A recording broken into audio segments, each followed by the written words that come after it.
देखो पूरा मैनुअल है यहाँ पर।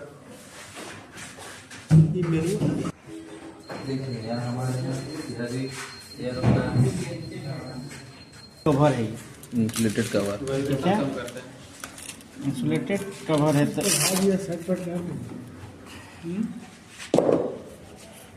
निकालो इसको आराम से, बहुत सारा सेंसर है वो ना निकले, आराम से निकालो। फिर लगाना है उसी तरीके से।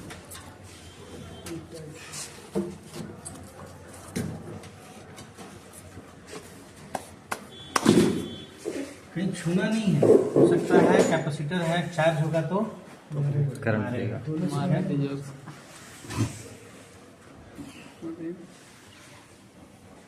कौन सा कंप्रेसर हो गया? कौन सा कंप्रेसर है? स्क्रॉल कंप्रेसर, ठीक है। इसमें ये एक ही स्क्रॉल कंप्रेसर लगा हुआ है और ये इन्वर्टर स्क्रॉल कंप्रेसर है। कौन सा? Inverter scroll compressor. समझ में आ गया? उसके बाद वो जो बड़ा सा देख रहे हो वो हमारा एक्यूमुलेटर है। एक्यूमुलेटर बड़ा वाला। वो जो है देख रहे हो एक्यूमुलेटर है। एक्यूमुलेटर बड़ा ही रहेगा क्योंकि इसमें बहुत सारा इंडोर जोड़ोंगे तो उतना सारा रेफ्रिजरेंट को स्टोर करने का जगह भी तो चाहिए। तो कहाँ स्टोर करेंगे? इसमें तो होगा नहीं। कहाँ होगा? एक्यूमुलेटर में होगा, इसमें होगा। ये सारा चीज में रेफ्रिजरेंट कहाँ स्टोर होता है? अगर पंप डाउन करेंगे तो रेफ्रिजरेंट कहाँ बैठ जाएगा? कंडेंसर में और एक्यूमुलेटर में, ठीक है। ये देख लिए, ये हमारा ऊपर में देख रहे हैं हमारा 4-वे रिवर्सिंग बॉल। 4-वे रिवर्सिंग बॉल। समझ में आ गया? उसके बाद यहाँ पे जो देख रहे हो, यहाँ एक फिल्टर ड्रायर लगा हुआ है। क्या लगा हुआ है? फिल्टर ड्रायर लगा हुआ है। यहाँ पे एक लगा हुआ ऑयल सेपरेटर है। ऑयल सेपरेटर है। समझ में आ गया? तो ऑयल सेपरेटर है। उसके बाद ये रिसीवर का भी काम करता है। ये 2-in-1 ऑयल सेपरेटर है, रिसीवर का भी काम करता है। यहाँ पे जो देख रहे हो सोलेनाइड वॉल्व है। क्या है? Solenoid valve. और इसके नीचे जो देख रहे हो ये हमारा एक्सपेंशन, इलेक्ट्रॉनिक एक्सपेंशन वॉल्व है। यहाँ जो नीचे में देख रहे हो electronic expansion valve. Solenoid valve कौन रहा है? सोलेनाइड वॉल्व ये है, SB6 लिखा हुआ है। सोलेनाइड S मतलब सोलेनाइड वॉल्व 6। कितना नंबर का है? 6। तो बहुत सारा सोलेनाइड वॉल्व का इस्तेमाल किया जाता है। ये हमारा 4-वे रिवर्सिंग वॉल्व है। इसमें जो एक लाइन जा रहा है इसमें कंप्रेसर से आ रहा है, ठीक है। नीचे वाला जो लाइन जा रहा है वो कंप्रेसर में जा रहा है और एक जो लाइन जा रहा है, तीसरा जो लाइन है वो कंडेंसर में जा रहा है और एक जो लाइन जा रहा है वो इवोपरेटर में जा रहा है। समझ में आ गया? यानी इवोपरेटर से आ रहा है। समझ में आ गया?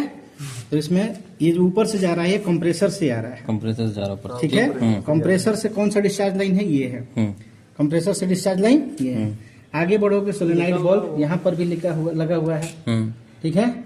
इसको बोलते हैं pressure release valve. Pressure release valve, ठीक है। या कितना जगह यहाँ पर भी एक लगा हुआ है फिल्टर ड्रायर। यहाँ पे जो देख रहे हो ये हमारा है हाई प्रेशर स्विच।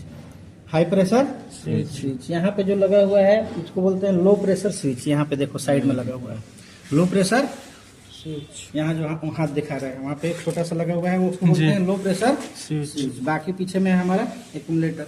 अब बहुत सारा सेंसर का तामझाम है। तो यहाँ पर भी देखो एक इसके ऊपर में भी सेंसर लगा हुआ है जिसको बोलते हैं कंप्रेसर सेंसर। एक कंप्रेसर के हेड के टेम्परेचर को सेंस करता है, ठीक है। कंप्रेसर हेड के टेम्परेचर, कंप्रेसर के हेड को टेम्परेचर को सेंस करता है। उसके बाद यहाँ पे एक लगा हुआ है सेंसर, इसको बोलते हैं डिस्चार्ज लाइन सेंसर। यहाँ पर एक सेंसर लगा हुआ है, इसको बोलते हैं ambient temperature sensor. Ambient temperature sensor, ठीक है। वातावरण के टेम्परेचर को ये सेंस करेगा। उसके बाद और भी सक्शन लाइन में भी सेंसर लगा होगा। यहाँ पर भी देखो यहाँ पर भी सेंसर लगा हुआ है। ये भी डिस्चार्ज लाइन के ही टेम्परेचर को ये सेंस कर रहा है। यहाँ पर जो जा रहा है डिस्चार्ज लाइन के ही टेम्परेचर को सेंस कर रहा है। उसके बाद और भी यहाँ पे देखो यहाँ पे लगा हुआ है सेंसर, इसको बोलते हैं discharge line suction line sensor.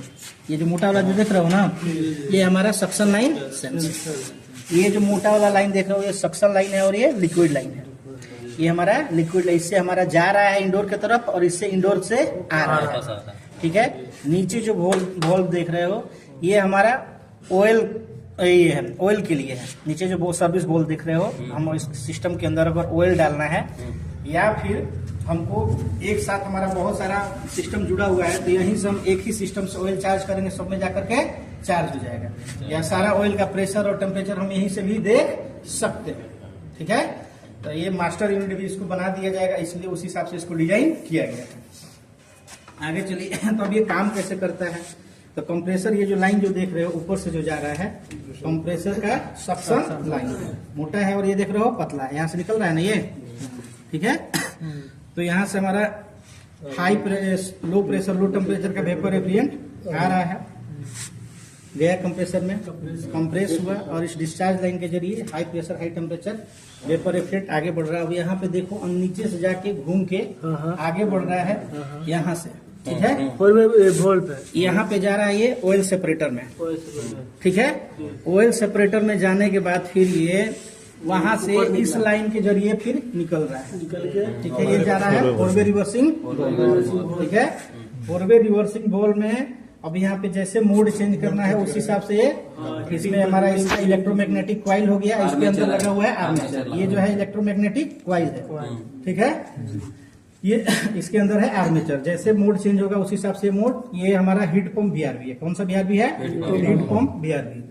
जैसे ही करेंगे तो अगर हमको मान लो कूलिंग मोड पे चलाना है तो यहाँ से हमारा रेफ्रिजरेंट जो है, ये जो लाइन देख रहे हो यहाँ से निकलेगा और यहाँ से होते हुए हमारा कंडेंसर में चला जाएगा। कहाँ जाएगा? कंडेंसर में चला जाएगा। कंडेंसर में रेफ्रिजरेंट जाएगा, कंडेंस होगा और कंडेंस होकर के पतला लाइन से होते हुए फिर रेफ्रिजरेंट आगे निकलेगा यहाँ से और होते हुए लिक्विड लाइन के जरिए होते हुए ड्राई पड़ जाएगा। ठीक है, यहाँ से होते हुए जो लाइन देख रहे हो ना पतला वाला नीचे नीचे, ये जो लाइन है घूम घाम के आ रहा है और यहाँ से जा रहा है low high pressure medium temperature liquid refrigerant indoor medium. Indoor 1, इसको इंडोर 1 बनाया है और इसको इंडोर 2 बनाया है। ठीक है, इंडोर 1 में गया, इंडोर 2 में गया। सब जगह ब्लोअर लगा हुआ है, यहाँ पर भी ब्लोअर लगा हुआ है। कमरे के गर्म हवा को ये खींच रहा है। ठीक है, जिसके कारण से हवा ठंडा हो जा रहा है, रेफ्रिजरेंट थोड़ा गर्म हो जा रहा है, यानी कि रेफ्रिजरेंट इवोपरेट हुआ और वेपर से किस में, लिक्विड से किस में बदल गया? वेपर में बदल गया। वेपर रेफ्रिजरेंट जो है वो फिर से सक्शन लाइन से जरिए वहां से यहाँ से सक्शन लाइन, अब यहाँ पे आओ जो लिक्विड लाइन जा रहा है पीछे, यहाँ पे लगा दिया गया है वाइड ज्वाइंट। क्या लगाया गया है? Wide joint. इसको सेपरेशन ट्यूब भी बोलते हैं। वाइड ज्वाइंट या सेपरेशन ट्यूब। तो इससे आ रहा है, तो ये हमारा लिक्विड लाइन से जा रहा है और इस सक्शन लाइन से आ रहा है। लिक्विड लाइन से गया यहाँ से दो भागों में बट गया। एक चल गया HU की तरफ, दूसरा चल गया FCU की तरफ। में चला गया। ठीक है, दोनों गया, दोनों जगह रेफ्रिजरेंट हमारा इवोपरेट हुआ। क्या हुआ? इवोपरेट हुआ। इवोपरेट होकर किसमें बदल जाएगा? Low pressure low temperature vapour. जो इवोपरेट हुआ है वहां से फिर ये मोटा जो लाइन है नीचे वाला यहाँ से आ रहा है और आ करके यहाँ से फिर चल जा रहा है मोटा वाला लाइन से हमारा सिस्टम के क्लियर है।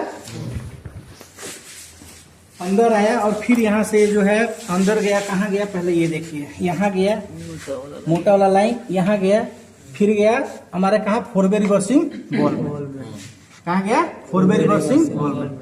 फोरवे रिवर्सिंग बॉल में गया, वहां से फिर ये जो बीच वाला लाइन है ना, यहाँ से फिर रेफ्रिजरेंट हमारा जा रहा है एक्यूमुलेटर में। ये जो देख रहे हो लाइन, हाथ से देख रहे हो, उनके कहाँ जा रहा है? एक्यूमुलेटर में।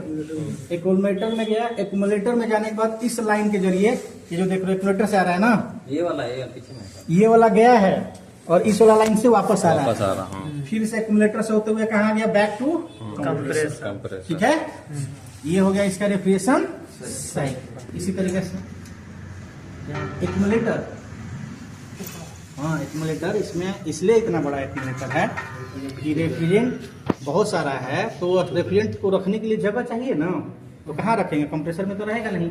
मान लो HU भी है, ये भी है, और इसमें जनरली VRF में रेफ्रिजरेंट डल के ही आता है।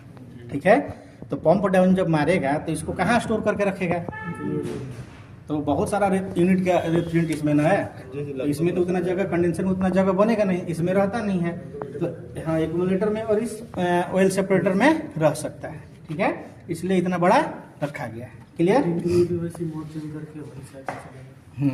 अब ये चेंज हुआ था मोड, उसका मोड बताएंगे अभी, मैकेनिकल सिस्टम समझो।